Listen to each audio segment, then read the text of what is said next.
In a matter of hours, the Kurdish government in Erbil lost years of geopolitical gains when Iraqi forces recaptured the city of Kirkuk on October 16th. Since then, ethnic tensions have been high in the city. Thousands of families have fled for fear of sectarian blowback.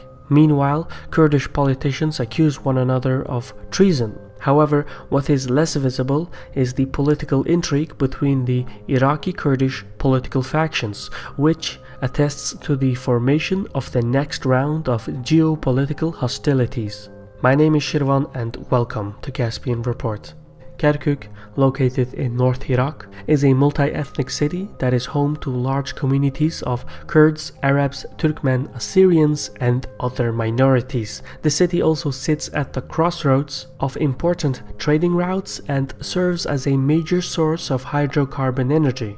The North Oil Company produces between 300,000 and 550,000 barrels of oil per day, with the potential to double those outputs. Hence, Kirkuk's location and the abundance of oil makes the city a highly prized asset in the post-ISIS geopolitical environment. Both Iraqi and Kurdish officials claim ownership of the city and the surrounding area.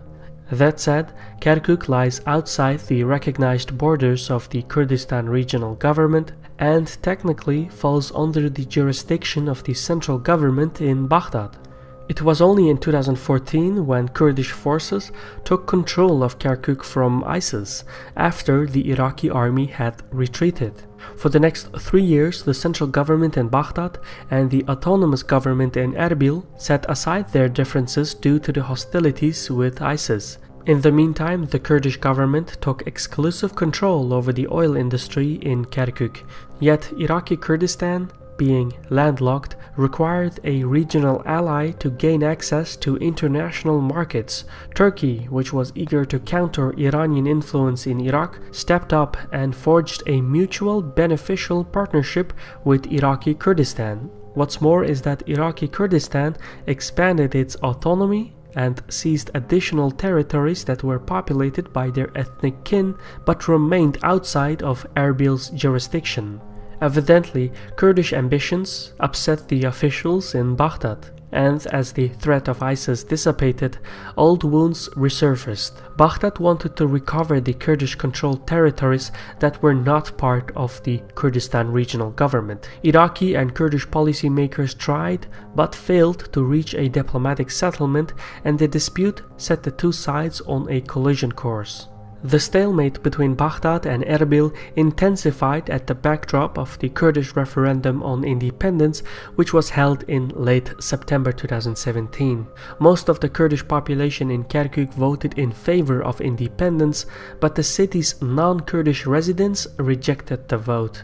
Yet, regardless of the results, the electoral process proved to be a short-lived development when on October 12th, Iraqi armed forces and the Popular Mobilization Forces moved into the proximity of Kirkuk and a standoff ensued with the Kurdish Peshmerga. However, neither side sought to initiate hostilities.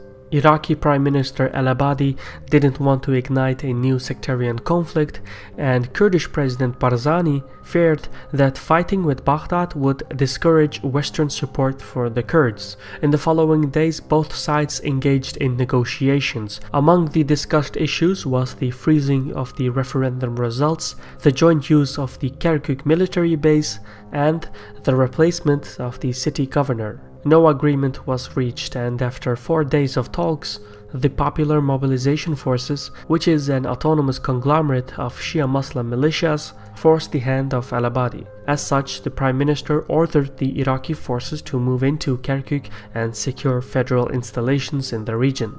What happened next is a matter of dispute, but basically in the early hours of October 16th, Iraqi security forces, led by Iranian commanders and possibly Iranian special forces, launched an assault on Kirkuk. Initially, some Peshmerga brigades resisted the advances, but the rivalry between the Kurdish factions led to the retreat of some Kurdish officials and commanders. Soon afterwards, the lack of ammunition forced the remaining Peshmerga forces to retreat as well. In the commencing hours, Iraqi forces swiftly recaptured critical infrastructure points in Kirkuk and the surrounding area, including the headquarters of the North Oil Company, the local oil fields, the Kirkuk military base, and the regional airfield. In addition to Kirkuk, Kurdish Peshmerga forces were also driven off Sinjar, Tel Avar, and in the southern areas of the Suleimania province. Seeking to avoid sporadic violence, al-Abadi ordered only the Iraqi army and law enforcement bodies to move into Kirkuk. He specifically held back the popular mobilization forces. Yet, regardless of al-Abadi's precautionary measures, thousands of civilians fled the city for fear of sectarian blowback. By some accounts, an estimated 100,000 Kurds left Kirkuk to Erbil and other Kurdish cities. Immediately following the loss of Kirkuk, officials in Erbil accused one another of treason. More to the point, President Barzani and the Kurdistan Democratic Party accused the Talabani family, which is one of the leading clans of the Patriotic Union of Kurdistan, of conspiring with authorities in Baghdad and Tehran to sell out the Kurds. Meanwhile, the latter accused Barzani of incompetence and overplaying his hand. For years, the Kurdish political landscape in Iraq has been dominated and divided by the Kurdistan Democratic Party and the Patriotic Union of Kurdistan, which are better known by their abbreviations, the KDP and the PYQ respectively. Relations between the two have never been good. In fact, in the mid-1990s, the two sides fought each other in a civil war. The Barzani family and the KDP leads the Iraqi Kurdish government, and their support base is concentrated in the west of Iraqi Kurdistan. Meanwhile, the Talabani clan is among the leaders of the PUK, which is more splintered than the KDP.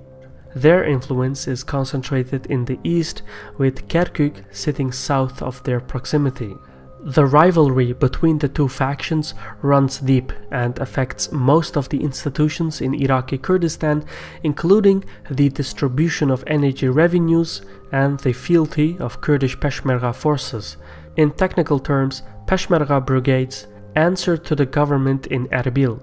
In practice, however, the loyalty of the Peshmerga is divided between the KDP and the PYQ. Even the companies that provide the military equipment for the brigades have splintered loyalties. This military division played a fundamental role in the swift advances of Iraqi forces in Kirkuk. More specifically, the PUK-based Peshmerga brigades received orders to withdraw from Kirkuk and allow for their Iraqi counterparts to take control of some installations. In this context, it's important to understand that the deceased Jalal Talabani, the former leader of the PUK, served as the president of Iraq for nearly a decade. So he forged close relations between his clan and the central government in Baghdad. Barzani's party lacks such close connections in Baghdad. The Talabani faction believed that Barzani's referendum in late September was a power grab that threatened the long-term legitimacy of the PUK. As such, it is believed that the Talabani faction reached a deal with Baghdad to push back Barzani and the KDP from encroaching on their turf. This rundown is supported by the fact that Bafal Talabani, the son of the late Jalal Talabani, publicly proposed to jointly govern Kirkuk with Baghdad prior to the loss of the city. It is likely that the Talabani clan bargained for some concessions but never intended to fully concede the city. However, during the negotiations, Shia militias forced Prime Minister al-Abadi to take action, and amidst the confusion and division, Iraqi forces noticed an opportunity and acted on it. As most of the PUK Peshmerga brigades retreated, within hours, the KDP brigades retreated as well. Regardless of whether the loss of Kirkuk was negotiated or unintended, tensions between the KDP and the PUK are at an all-time high. The former accuses the latter of treason, and the strategic failure in Kirkuk has deepened the divisions among the Kurds. In fact, at the present, the conditions are ripe for a new internal Kurdish conflict. In the coming weeks, the actions of the KDP and PUK officials will determine how far the situation will escalate. For now, the swift loss of Kirkuk puts the internal divisions of the Kurds on full display. This was a Caspian report by me, Shirvan. Special thanks to our contributors on Patreon for giving us the means to produce these reports. You can help us to remain independent of sponsors by joining our crowdfunding platform on patreon.com/Caspian report. However, if you do not have the means, you can also help us by sharing this report on the social media. In any case, thank you for your time and Sarol.